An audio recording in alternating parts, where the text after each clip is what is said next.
तो बताएं, अमेरिका और ईरान के दरमियान पाकिस्तान के जरिए राबते जारी हैं। ईरानी वजारत खारजा के तर्जुमान इस्माइल बकाई ने तस्दीक कर दी। प्रेस ब्रीफिंग में उन्होंने कहा कि पाकिस्तान के जरिए अमेरिका से पैगामात का तबादला जारी है। पाकिस्तान से ईरानी वफ्द की वापसी के बाद कई बार पैगामात का तबादला हुआ। बुध को पाकिस्तानी वफ्द के दौरे तेहरान का कवी इम्कान है, जो अमेरिका के साथ जारी मुज़ाकरात के सिलसिले में होगा। इस्माइल बकाई के मुताबिक पाकिस्तान में होने वाले मुज़ाकरात में जंग के मुकम्मल खात्मे पर बात हुई। जंग से होने वाले नुकसानात के अजाले पर भी बातचीत की गई। इस्माइल बकाई ने कहा, अमेरिका की जानिब से आबना हुर्मस की नाकाबंदी आलमी कवानीन और जंगबंदी मुआहदे की खिलाफ वर्जी है, जोहरी तवानाई के पुरअमन इस्तेमाल के मौक़िफ़ पर कायम है।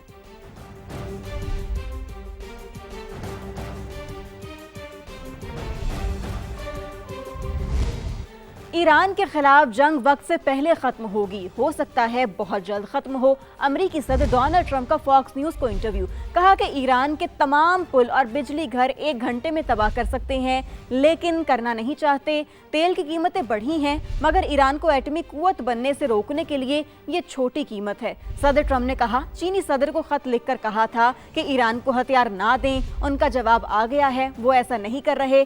चीन यूरोप की कार इंडस्ट्री को तबाह कर रहा है। हमारे मुल्क में चीन की एक भी गाड़ी नहीं आती। चीन को डील करना आसान नहीं, लेकिन मैं बहुत सख्त मौक़िफ़ अपनाता हूँ। सदर ट्रंप ने अमेरिका और चीन के एक दूसरे पर साइबर हमलों को मामूल की कार्रवाई करार दिया।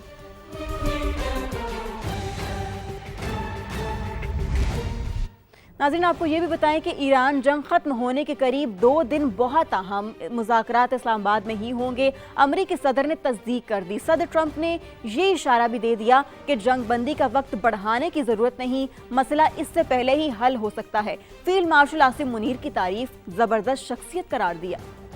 जंग बंदी का वक्त बढ़ाने से बेहतर हाथ मिला लो, मुआहिदा कर लो। बस 2 दिन और कुछ बड़ा होने वाला है। सहाफी इस्लामाबाद में ही रुके। अमेरिकी सदर डोनाल्ड ट्रंप ने अपने इरादे बता दिए। वाज़े कर दिया कि ईरान के साथ जंग इख्तिताम के करीब है। बोले, मेरा नहीं ख्याल कि सीज फायर का दौरानिया बढ़ाने की जरूरत पड़ेगी। ईरान की तामीर नौ के लिए मुआहिदा बेहतरीन ऑप्शन है। फॉक्स न्यूज से इंटरव्यू में सदर ट्रंप ने कहा, तेहरान के एटमी कुव्वत बनने से आलमी तवाजुन मुतासिर होता। सूरत हाल को बदलने के लिए फौरी इकदाम करना पड़ा। न्यूयॉर्क पोस्ट से इंटरव्यू में अमेरिकी सदर ने 48 घंटे इंतहाई अहम करार दिए। कहा, मुज़ाकरात का दूसरा दौर भी इस्लामाबाद में हो सकता है। हमारा झुकाव भी इस्लामाबाद की जानिब ही है, क्योंकि फील्ड मार्शल सैयद आसिम मुनीर बेहतरीन काम कर रहे हैं।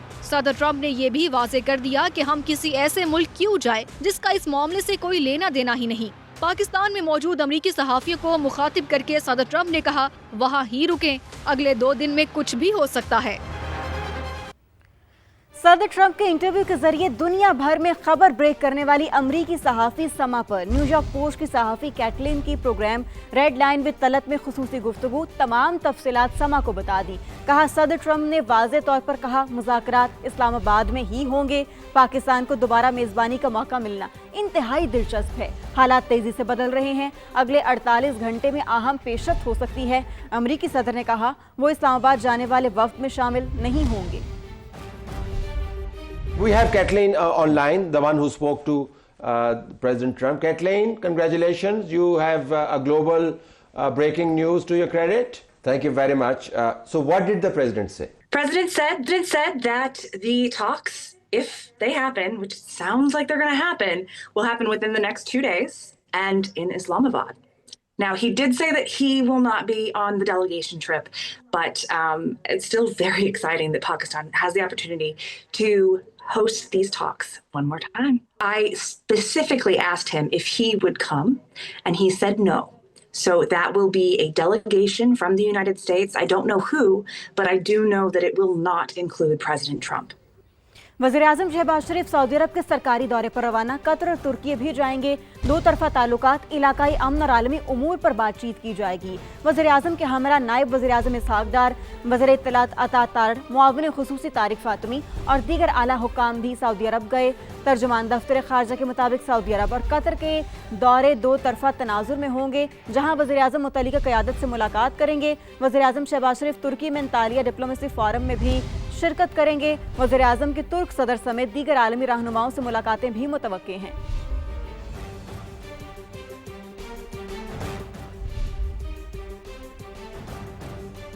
आपको अपडेट करें कि वज़ीर-ए-आज़म या मोहम्मद शहबाज शरीफ सऊदी अरब के सरकारी दौरे पर रवाना, कतर और तुर्की भी जाएंगे, जबकि दो तरफा ताल्लुकात, इलाकाई अमन और आलमी उमूर पर बातचीत की जाएगी।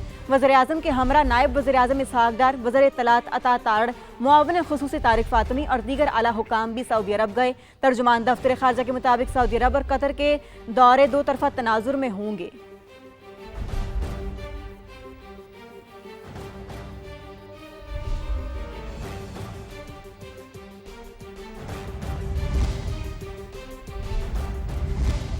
खबर यह है कि तुर्क सदर रजब तैयब एर्दोआन की इस्राईली वज़ीर-ए-आज़म नेतन्याहू को वार्निंग। तुर्क पार्लियामेंट से खिताब में नेतन्याहू को बच्चों का कातिल करार कहकर पुकारा। कहा कि बच्चों के कातिल ने सोशल मीडिया पर मेरी और मेरे मुल्क की तौहीन की। उनको याद दिलाना चाहता हूं कि तुर्की कोई मामूली रियासत नहीं, कोई भी ताकत तुर्की या उसके सदर को उंगली नहीं दिखा सकती। तुर्क सदर ने मजीद कहा कि लबनान पर इसराइली हमले खित्ते में अमन की उम्मीदों को नुकसान पहुंचा रहे हैं। मशरिक़ वुस्ता में जंग बंदी से मिलने वाले मौके से पूरा फायदा उठाना चाहिए। तुर्की अमेरिका और ईरान के मुज़ाकरात जारी रखने और सीज़ फायर में तौसीक़ की कोशिश कर रहा है।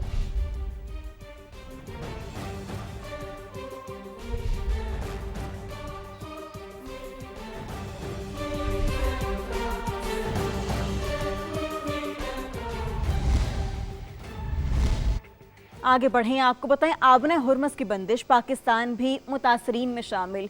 मई तक आने वाले LNG के 22 कार्गोज रुक गए। पाकिस्तान में महंगी गैस की कीमतों में मजीद खौफनाक इजाफे का खतरा। जराये के मुताबिक LNG की इम्पोर्ट में रुकावट के बायस गैस सेक्टर को शदीद माली दबाव का सामना है। रेवेन्यू शॉर्टफॉल बढ़ने का खदशा है, जिससे निमटने के लिए गैस की कीमतों में नुमाया इजाफा किया जा सकता है। जराये का कहना है टैरिफ में फर्क खत्म करने के लिए क्रॉस सब्सिडी खत्म की जा सकती है, जिससे घरेलू सार्फिन के लिए न सिर्फ गैस मजीद महंगे हो जाएंगे, बल्कि गैस की लोड शेडिंग भी मजीद बढ़ने का खदशा जाहिर किया जा रहा है। खबरों के सिलसिले को आगे बढ़ाएं और आपको बताएं कि खैरपुर में जंगल का कानून, जिरगे के हुक्म पर हुजूम ने 22 साल की शादीशुदा खातून को कारी करार देकर कत्ल कर दिया। वीडियो सोशल मीडिया पर वायरल हो गई। पुलिस ने मुकदमा दर्ज करके 20 मुलजिमान को गिरफ्तार कर लिया। पुलिस के मुताबिक वाकया चांदीगोट में हुआ।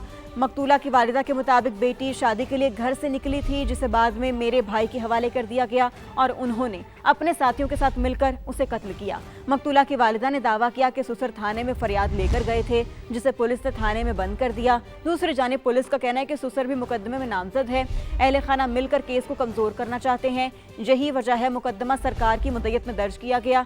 SSP के मुताबिक कोई जिरगा नहीं हुआ। मरकजी मुलजिमान पहले ही रोज गिरफ्तार कर लिए गए थे। वीडियो में नजर आने वाले मजीद 18 मुलजिमान को भी गिरफ्तार कर लिया है। इतला नहीं है, कहीं पे कोई जिरगा वगैरह नहीं हुआ। ये एक लड़की की पसंद से जो शादी जिसने की थी, अपने ही रिलेटिव थे, सद्दाम उस लड़के का नाम है। फिर उन्होंने वो लड़की वापस की और जो घर वाले हैं उन्होंने रात को गांव जो बेटो चांडियो है वहाँ पे ये काम किया है। जो मेन अक्यूज हैं विद वेपन ऑफ ऑफेंस वो अरेस्ट हुए हैं और पिस्टल भी जिससे फायरिंग हुई है। और जो 2 बंदे वीडियो में नज़र आ रहे हैं वो पहले दिन ही हमने अरेस्ट किए थे। बाकी जो 18 बंदे हैं जो वीडियो कल वायरल हुई है 4 दिन के बाद, उसमें हमने आइडेंटिफाई करके वो अरेस्ट किए हैं। इसी मुकदमे में सबको ऐड किया जाएगा क्योंकि ये उस वक्त मौके पे मौजूद थे। दूसरी जानिब लाहौर में सौतेली मां के हाथों कम सिन बेटी के कत्ल का मुकदमा सगी मां की मुद्दत में दर्ज कर लिया गया। मुलजिमा ने जिन्नात की हाजिरी के बहाने बच्ची पर तशद्दुद का एतराफ़ कर लिया। जहांगीर खान रिपोर्ट कर रहे हैं। लाहौर में मासूम बच्ची जुल्म की भेंट चढ़ गई। सौतेली मां के हाथों कत्ल होने वाली 4.5 साल की फातिमा ने कत्ल से पहले क्या क्या सहा, आइए आपको बताते हैं। कत्ल हुआ है, इन दोनों ने किया है। नाजिया ने मेरी बेटी को बेदर्दी से मारा है उसने। जिन्नात के नाम पर हाजिरी, काला जादू, ये सब बहाने थे। असल एक मासूम पर टूटने वाले जुल्म की है। ग्रीन टाउन की 8 साला फातिमा अपने ही घर में सौतेली माँ और बाप के हाथों बेदर्दी से कत्ल कर दी। पुलिस के मुताबिक मुलजिमा नाजिया ने चंद रोज कबल बच्ची के सर पर रॉड से वार किया। जिस्म पर बदतरीन तशद्दुद के निशानात थे। दर्द में कांपती मासूम कली जिसे ना सह सकी और दुनिया से रुखसत हो गई। 4 साल बच्ची को डंडों से मारा गया है। उसे मतलब सारे जिस्म पे उसकी रस्सियों के बांधने के निशानात हैं उसके जिस्म पे। मतलब हमारा तो अरबाब इख्तियार से तकाज़ा ही यही है कि हमें इंसाफ चाहिए। ये पहला वाकया नहीं। पुलिस के मुताबिक मुलजिमा अपने दीगर बच्चों पर भी तशद्दुद करती रही। फातिमा की बड़ी बहन कशफ भी इस जुल्म से महफूज न रह सकी। मेरी बड़ी बेटी पे बहुत ज्यादा तशद्दुद है और मेरे बेटे पे, और मेरे 4.5 साल की बच्ची को उसने कत्ल कर दिया है। नाजिया ने, वो कातिल है, मुझे इंसाफ चाहिए। वो घर जो पनाहगाह होना चाहिए था इन बच्चों के लिए खौफ की अलामत बना रहा। पुलिस ने सगे बाप और सौतेली मां को हिरासत में लेकर दीगर बच्चों को महफूज बना लिया। पुलिस का कहना है कि कत्ल के बाद 2 बच्चों कशफ और एहतशाम को ईदी सेंटर मुंतकिल कर दिया गया है। अदालती कार्रवाई के बाद उन्हें सगी मां के हवाले किया जाएगा, लेकिन मासूम फातिमा कभी वापस नहीं आएगी। कैमरामैन जवाद याहिया के साथ जहांगीर खान, समा, लाहौर। रिपोर्ट आपने देखी। अब आगे बढ़ें और आपको बताएं कि IMF का दबाव और अखराजात पर कंट्रोल की पॉलिसी। विफाकी हुकूमत को तरक्याती बजट पर 173 अरब रुपए का बड़ा कट लगाना पड़ गया। तरक्याती बजट 827 अरब रुपए तक महदूद रह गया।